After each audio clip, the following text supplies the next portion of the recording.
सच्चिदानन्दरूपाय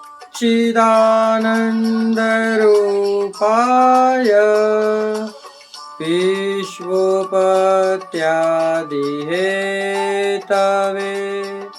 तापत्रय विनाशाय श्रीकृष्णाय वयं नमः। पुष्टिमार्गीय सर्वज्ञ करुणारसपूरित श्रेष्ठ फलप्रदाता च तस्मै श्री गुरुवे नमः। जय श्री कृष्ण। राधे राधे प्रियजनों। दास उपस्थित है आज आपके सामने एक नई कथा नए प्रसंग के साथ। आज की कथा तो ऐसे महर्षि के बारे में जिन्होंने अपने तपोबल के द्वारा ब्रह्मलोक अर्जित कर लिया था कि वे ब्रह्मलोक जा सकते थे, परंतु ठाकुर जी के दर्शनों के लिए उन्होंने वहां जाना स्वीकार ना करके अपितु यहीं रहना स्वीकृत किया। तो चलिए शुरू करते हैं ऐसे महर्षि की कथा। परंतु उससे पहले आपसे हाथ जोड़कर यह दास विनती करना चाहेगा कि यदि आपने हमारे चैनल को सब्सक्राइब नहीं किया तो चैनल को सब्सक्राइब करके बेल आइकन बटन को दबा दीजिए, जिससे नित्य प्रति हमारे सत्संग के वीडियो का लाभ आप घर बैठे ही ले सकें। शुरू करते हैं आज की कथा महर्षि शरभंगी जी की।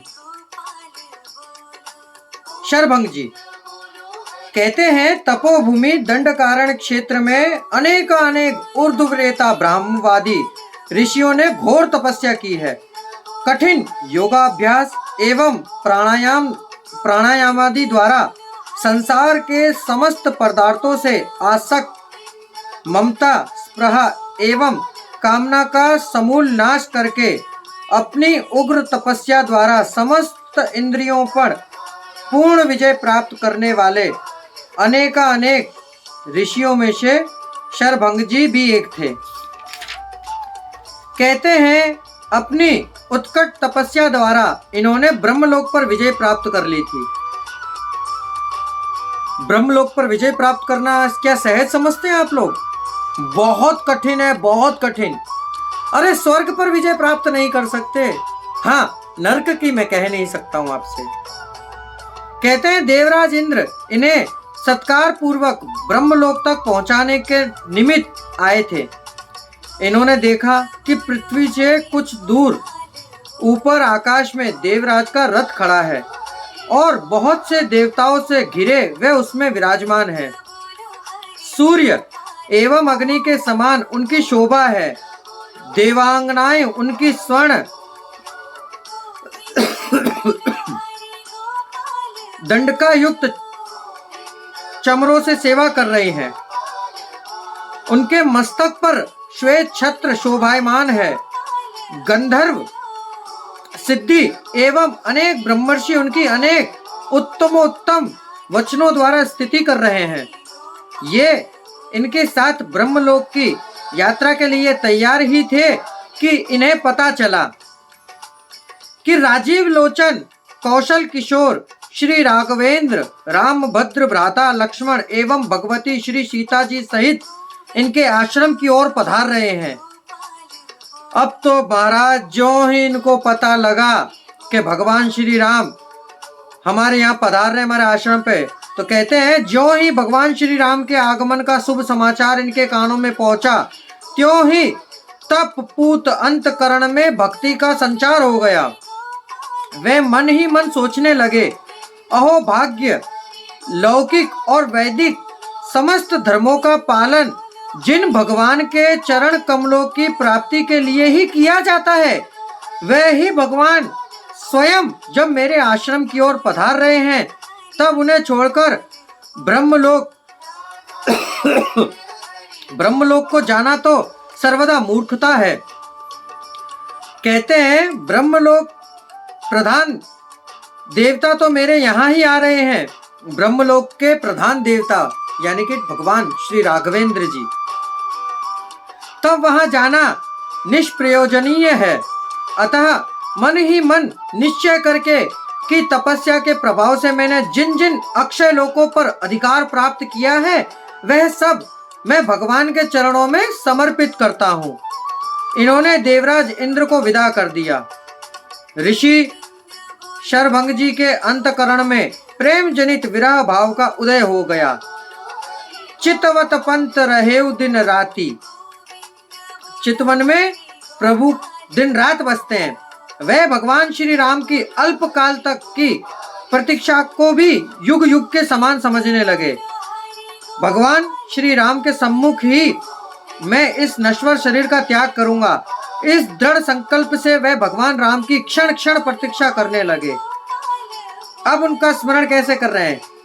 कमल दल लोचन श्याम सुंदर भगवान श्री राम इनके आश्रम पर पधारे ही सीता लक्ष्मण सहित रघुनंदन को मुनिवर ने देखा। उनका तो कंठ जैसे मानो गदगद हो गया हो। वे कहने लगे, चितवत पंथ रहेउ दिन राती, अब प्रभु देखी जुड़ानी छाती।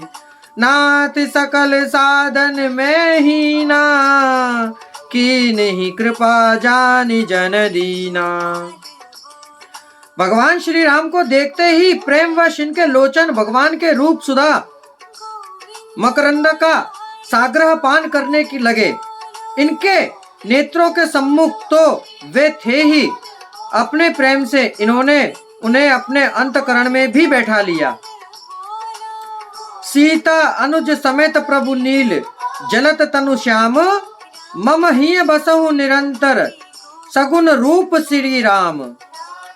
भगवान को अपने अंतकरण में श्री राधे बैठाकर मुनि योगाग्नि से अपने शरीर को जलाने के लिए तत्पर हो गए। योगा अग्नि ने इनके रोम, केश, चमड़ी, हड्डी, मांस और रक्त सभी को जलाकर भस्म कर डाला।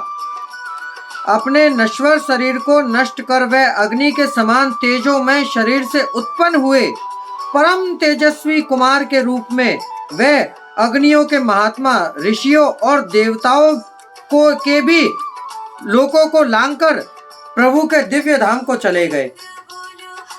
देखिए प्रियजनों, कितना सुंदर श्री महर्षि श्री शरभंग जी का चरित्र बताया गया है। कहते हैं ना, राम ते अधिक राम कर दासा।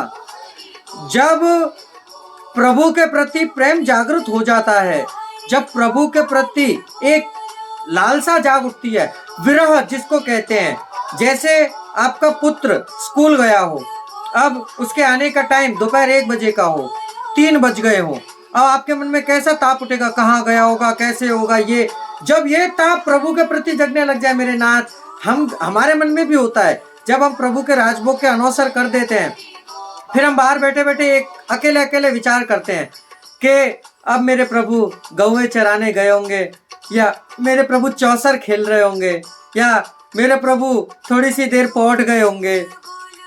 ये मन में भाव होना जरूरी है, क्योंकि प्रभु को जब आप प्राप्त करना की लालसा रखोगे तभी तो प्राप्त होंगे। श्री राधे। तो प्रियजनों, ये थी महर्षि शरभंग जी की कथा। यदि आपको कथा में रुचि आए तो हमारे चैनल को सब्सक्राइब कर लीजिएगा और अब इस दास को आज्ञा दीजिए। कल फिर एक नई कथा के साथ मुलाकात होगी। जय श्री कृष्णा, राधे राधे, जय श्री राम।